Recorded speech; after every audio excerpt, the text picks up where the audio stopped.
everyone. My name is Mama Bunny, and I'm so happy to see you here back at the burrow. And to all of our new friends, hello. It's so nice to meet you. How was your day? I hope it went well. And now that you're here, my day's gotten even better.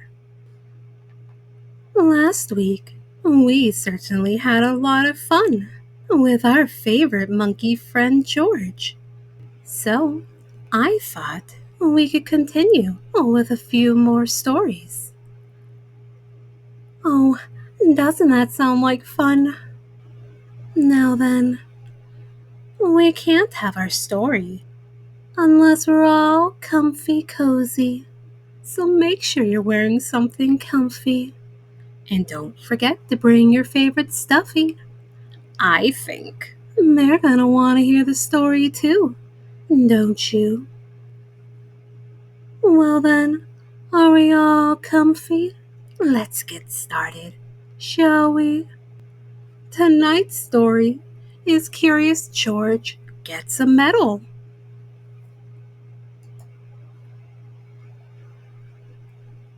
This is George. He lived with his friend, the man with the yellow hat. He was a good little monkey and always very curious. George was alone this morning, looking at a picture book when the doorbell rang. It was the mailman. "Here is a letter for you," he said. "Put it on your friend's desk. He'll read it to you when he comes home." George was curious. It was not often that somebody wrote him. Too bad he could not read the letter, but maybe he could write one himself. In the top drawer of the desk, there was paper, and ink, and a fountain pen. George sat down on the floor and began to write, but the pen was dry. It needed ink. George would have to fill it. He got a funnel from the kitchen and started pouring ink. But instead of going into the pen, the ink spilled all over and made a big blue puddle on the floor. It was an awful mess. Quickly, George got the blotter from the desk, but that was no help, and the puddle grew bigger all the time. George had to think of something else. Why, soap and water, and that's what you clean up with. From the kitchen shelf, he got a big box of soap powder and poured all the powder over the ink. Then he pulled the garden hose through the window, opened the tap, and sprayed water on the powder. Bubbles began to form, and then some lather, and more lather, and more lather, and more lather.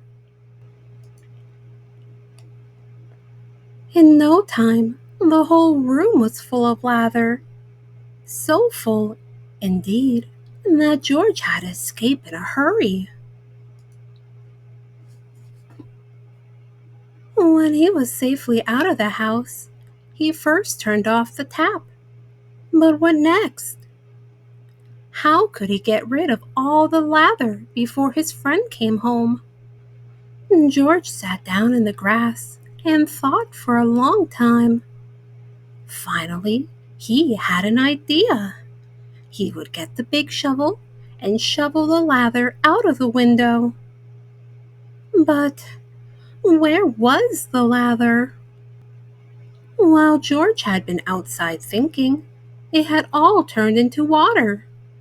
Now the room looked like a lake, and the furniture like islands. The shovel was no use. A pump was what George needed to get the water out, and he knew just where to find one. He had seen a portable pump at the farm down the road. The farmer was away working in the fields, Nobody noticed George when he got the pump out of the shed. It was heavy. He would need help to pull it all the way back to the house. Maybe he could tie the goat to the pump and make her pull it. But just as George was about to slip the loop over the goat's head, he was hurled through the air and landed near a pen full of pigs. The biggest pig was standing near the gate. What if George opened the gate just enough to let him out? A big pig could easily pull a small pump. Carefully, George lifted the latch, and before he knew it, all the pigs had burst out of the pen, grunting and squealing and trying to get away as fast as they could. George was delighted. He had never seen anything like it. For the moment, all his troubles were forgotten. But now the pigs were all gone, and not a single one was left to help him with the pump. Luckily, there were cows grazing nearby, and cows were gentle and strong. It would mean nothing to a cow to pull the pump for him. This time, George was right. The cow did not mind being tied to the pump. She even let him climb on her back, and off they went. George was glad. Now he would soon be home, pump out the room, and everything would be all right. Meanwhile, the farmer and his son had heard the squealing of the pigs. They rushed home from the fields and now had their hands full catching all the pigs.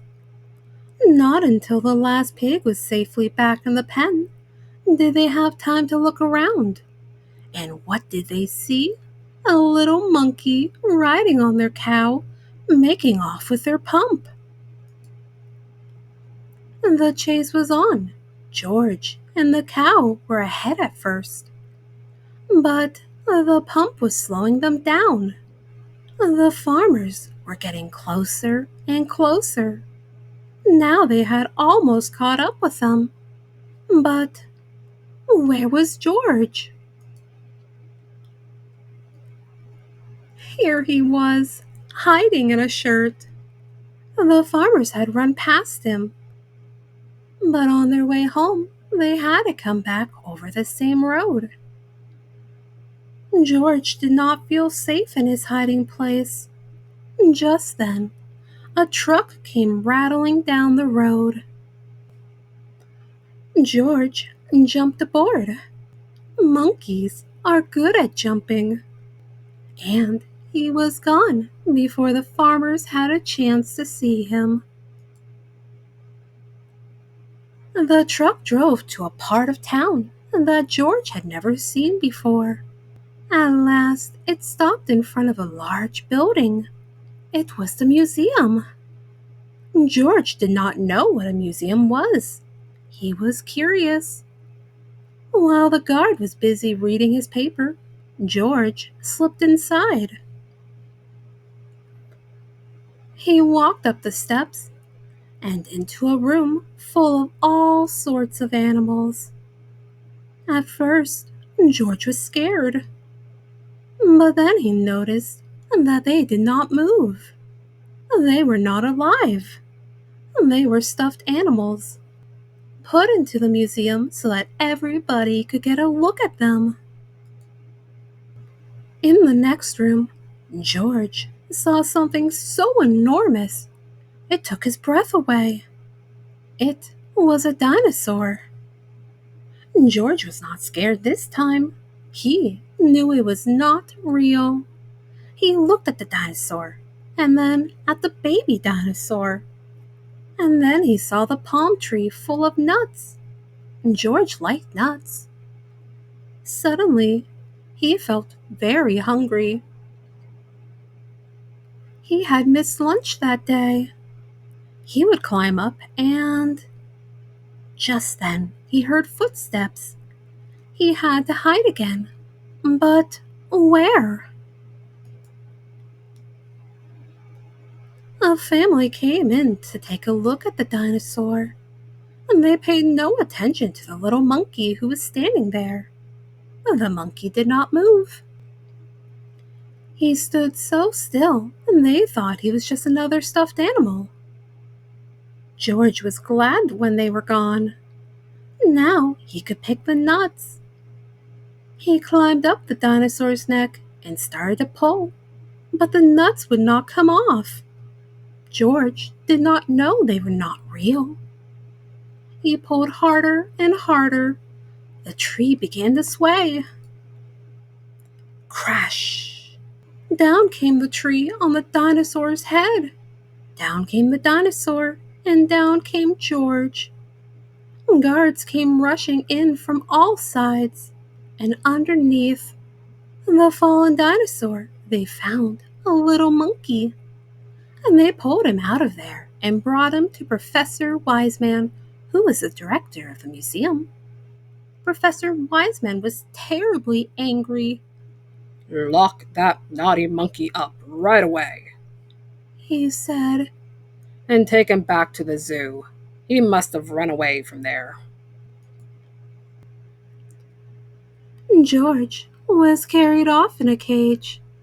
He felt so ashamed, he almost wished he were dead. Suddenly, the door opened. George! Somebody shouted. It was his friend, the man with the yellow hat. It seems you got yourself into a lot of trouble today, he said. But maybe this letter here will get you out of it. It's from Professor Wiseman. He needs your help for an experiment. I found it on my desk at home, but I couldn't find you anywhere. So I came over here to talk to the professor. And this is what the letter said. Dear George, a small spaceship has been built by our experimental station. It is too small for a man, but could carry a little monkey. Would you be willing to go up in it? I have never met you, but I hear that you are a bright little monkey who can do all sorts of things, and that is just what we need. We want you to do something nobody has ever done before. Bail out of a spaceship in flight. When we flash you a signal, you will have to open the doors and bail out with the help of emergency rockets. We hope that you are willing and that your friend will permit you to go. Gratefully yours, Professor Wiseman, Director of the Science Museum.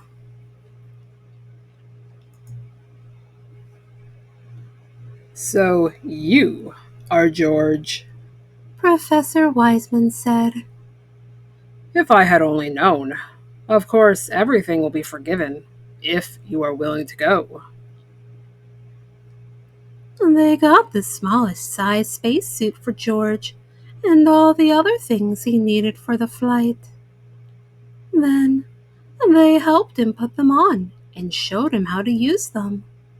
When everything was ready, a truck drove up with a special television screen mounted on it to watch the flight. They all got on and were off to the launching site. And they checked all the controls of the spaceship, especially the lever that opened the door. George tried it too.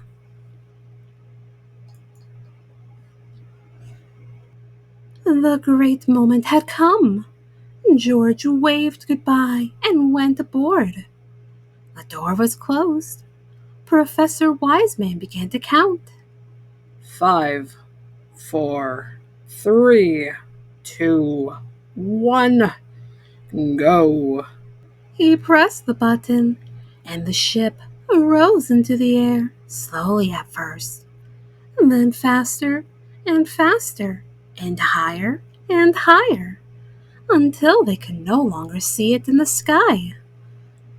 But on the screen, they saw George clearly all the time. Now, the moment had come for George to bail out. Professor Wiseman flashed the signal. They watched the screen. George did not move. Why didn't he pull the lever? In a few seconds, it would be too late. The ship would be lost in outer space, with George in it. They waited anxiously. At last, George began to move. Slowly, as if in a daze, he was groping for the lever. Would he reach it in time? There, he had grabbed it. The door opened. Hooray! George was on his way. Out of the blue, an open parachute came floating down to earth. The truck raced over to the spot where George would land. What a welcome for George! Professor Wiseman hung a big golden medal around his neck. Because He said, you are the first living being to come back to Earth from space flight. and on the medal it said, "To George, the first space monkey." Then a newspaper man took his picture, and everyone shouted and cheered, even the farmer and his son, and the kind woman from next door, who had worked for hours to get the water out of the room. "I'm proud of you, George," said the man with the yellow hat. "I guess the whole world is proud of you today." It was the happiest day in George's life. The end. Oh, what an exciting story that was. I was a little nervous for George. I didn't think he was going to pull the lever in time. But he did, and he got a beautiful medal for it. Well then, little ones, it's getting late, and we should go to sleep. So, get all snuggled up underneath your blanket. Hold your favorite stuffy tight, tight, tight, so they know they are loved. Oh, and dream some wonderful dreams. And while you're having those wonderful dreams, I'll find us a story for next time. How does that sound? And always remember, Mama Bunny loves you very, very much. Good night.